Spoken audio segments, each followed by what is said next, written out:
हदीका भाभी मैं नहीं आ सकती, आप समझ क्यों नहीं रही हैं? क्यों नहीं आ सकती हानिया? तुमने ही तो कहा था कि हफ्ते वाले दिन, खास तौर पर हफ्ते की रात तुम्हें मेके आने की इजाजत है। हाँ हदीका भाभी, मैं मॉम से इजाज़त लेके आ सकती हूँ, लेकिन मुझे खुद नहीं आना अभी वहाँ। हानिया, अम्मी तुम्हारे लिए बहुत परेशान है और जब से तुमसे मिलकर आई है बहुत दुखी है।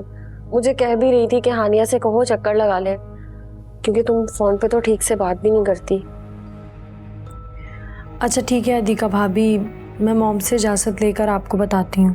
ठीक है, मैं इंतजार करूंगी। अच्छा मुझे जरूर बताना तुम्हारी फेवरेट डिश क्या है, मैं वो बनाऊंगी। ओके, अल्लाह हाफिज। हानिया आ रही है? जी। कभी मुझसे भी पूछ लिया करो कि मेरी फेवरेट डिश क्या है। आपने डॉक्टर से टाइम लेना था मेरे चेकअप के लिए, वो ले लिया? हाँ ले लिया है। बहुत बहुत शुक्रिया।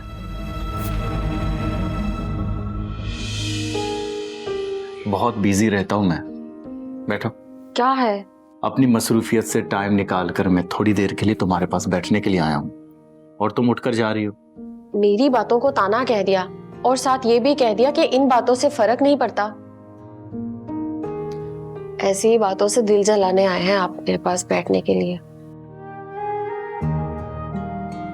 कुछ बातें दिल पे लग जाती हैं फरहान, और ऐसी बातें हंसी में उड़ाने से दिल जलाती हैं। तुम चाहती हो कि मैं अम्मी की किसी बात पर जज्बात पे ना हूं, ठीक है, और तुम्हारी जज्बाती बातें सुनकर अपना दिल जलाता रहूं।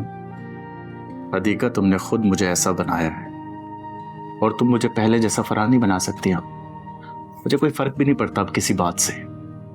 जिस वक्त आप कोमल को मार रहे थे फरहान, उस वक्त वासिक फोन पर सब सुन रहा था। वो उस वक्त कोमल के साथ फोन पर था जिस वक्त आपने कोमल को मारना शुरू किया था कमरे में घुसकर। कल वासिक और कोमल के डैड वापस आ रहे हैं और मुझे नहीं पता कोमल ने वासिक को क्या कहा होगा। अब देखूंगी कि वासिक के कुछ कहने और करने से आपको फर्क पड़ता है या नहीं।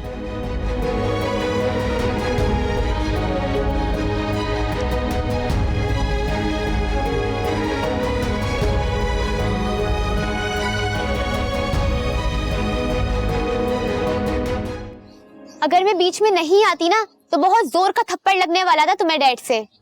कौन सा पहली दफा पढ़ने वाला था शाफे? जिस दिन पहली दफा डैड का थप्पड़ खाया था उस दिन ही सारे जज्बात महसूस कर लिया था मैंने, और अब मुझे कोई फर्क नहीं पड़ता डैड के थप्पड़ों से और ना ही उनके चक्करों से। अयान, तुम डैड के बारे में कुछ ज्यादा इनसेंसिटिव होकर सोचने लग गए हो। नफरत है मुझे उस आदमी से शाफे जिसको डैड कहकर पुकारना पड़ता है।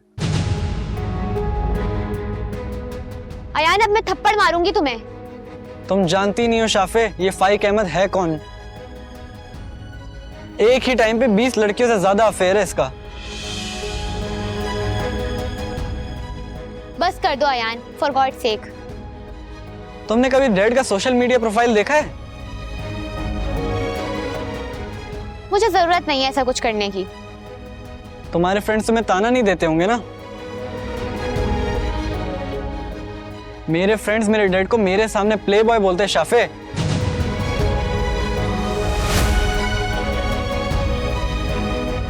तुम्हें कितनी दफा कहा है हमारे आसपास मत घूमा करो?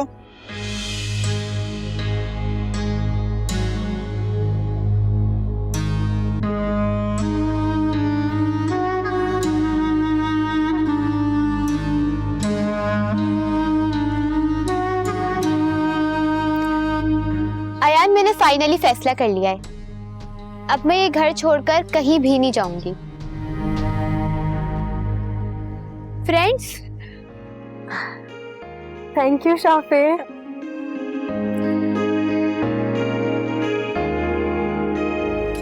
और मैं आपको ये बताना चाहती हूँ कि मैं इस घर से आपकी वजह से नहीं जाना चाहती थी, और ना ही मुझे डैड से कोई प्रॉब्लम है।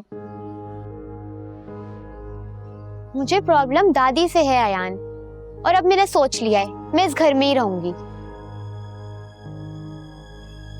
और हानिया को दादी के हर जुल्म से बचाने की कोशिश करूंगी। अब से पहले मैंने आपके साथ जितनी बदतमीजी की है उसके लिए सॉरी। कोई बात नहीं शाफे, जो खुशी तुम अभी मुझे दे रही हो ना, इसके बदले में मैं 100 और थप्पड़ खा सकती हूँ दादी से। हाँ, लेकिन एक शर्त है, मैं आपको मॉम नहीं बुलाऊंगी क्योंकि आप मेरी मॉम नहीं है। तो तुम्हें लगता है क्या मैं इतने इतने बड़े बच्चों की मम्मा बनना पसंद करूंगी? मजाक कर रही हूँ। जहाँ प्यार मोहब्बत और खुलूस का रिश्ता बन जाए, वहां किसी रिश्ते को नाम देना जरूरी नहीं है, क्योंकि ये रिश्ता अपना नाम खुद बना लेता, और इस रिश्ते का नाम दोस्ती है। सही कह रही हैं वैसे आप, लेकिन अब देखना ये है कि अयान आपसे दोस्ती करेगा। दोस्ती का रिश्ता सिर्फ एतमाद का रिश्ता होता है यार, और तुम्हारा रिश्ता तुम्हारे डैड से कभी नहीं टूट सकता। और दोस्ती का रिश्ता उसी वक्त टूट जाएगा जब एतमाद नहीं रहेगा, और जब तक मैं अपना एतमाद बहाल रख पाऊं, क्या तब तक तुम मुझसे दोस्ती करोगे?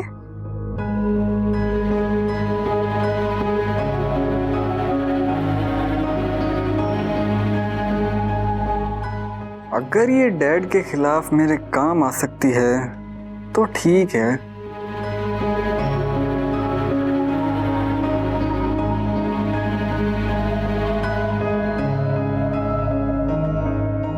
Thank you Ayan.